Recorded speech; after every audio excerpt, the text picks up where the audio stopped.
হচ্ছে, এই গুয়া তো সারা বাংলাদেশে বানাই দিছি। ইনশাল্লাহ এই গুয়া রেখে আর আসতে দেওয়া যায়? আর আসতে দিলে কিন্তু আপনার আমার ভবিষ্যৎ শেষ, অন্ধকার। 5ই আগস্টে যে শেখ হাসিনা পলাইছে, পালানোর আগে কত গণহত্যা করছে, তার বিচার হবে না? আমার এই ওল ঢাকায় আমার ছাত্র দলের অনেক নেতা কর্মীকে গুম করেছে, এখন পর্যন্ত তাদেরকে আমরা খুঁজে পাই নাই, তার বিচার কি হবে না? পিডিআরের যেভাবে হত্যা করেছে আমাদের জেনারেল, আমাদের অফিসারদেরকে, তার বিচার কি হবে না? শেখ হাসিনার বিচারের পরে আর থাকবো কয়দিন? আপনার দেখেন আওয়ামী লীগের এই নেতা কর্মী যারাও এখনো আছেন, আল্লাহর রাস্তায় ভালো হয়ে যান। যে যেখানে আছেন ওই উকি ঝুঁকি দিয়ে না, কোনো লাভ নাই, কোনো লাভ নাই। বাংলাদেশে বিচারের সম্মুখীন আপনাদের হইতে হবে। অনেক বছর কষ্ট দিচ্ছেন জনগণকে, এখন জনগণকে একটু শান্তিতে থাকতে দেন।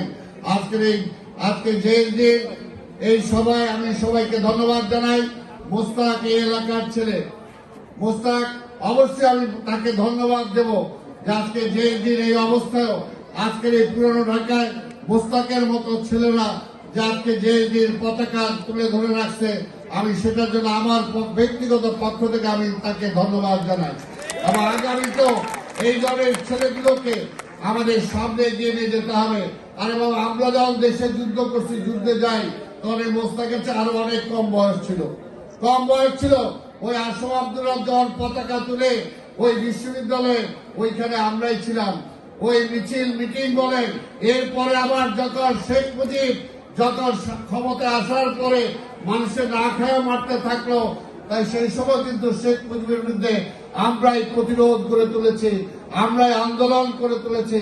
তাই আজকে সেই আওয়ামী লীগ কখনো যে একটা আছে না, পুরনো ঢাকায় একটা জীব দেখা যায়, জানোয়ার দেখা যায় না রাস্তাঘাটে ঘুরে, ওই যে কুকুর নামে একটা জানোয়ার আছে, ওই লেজটা যদি চুঙ্গায় ভরে রাখেন 5 বছর ছেড়ে দিলেও কিন্তু লেজটা সোজা হবে না।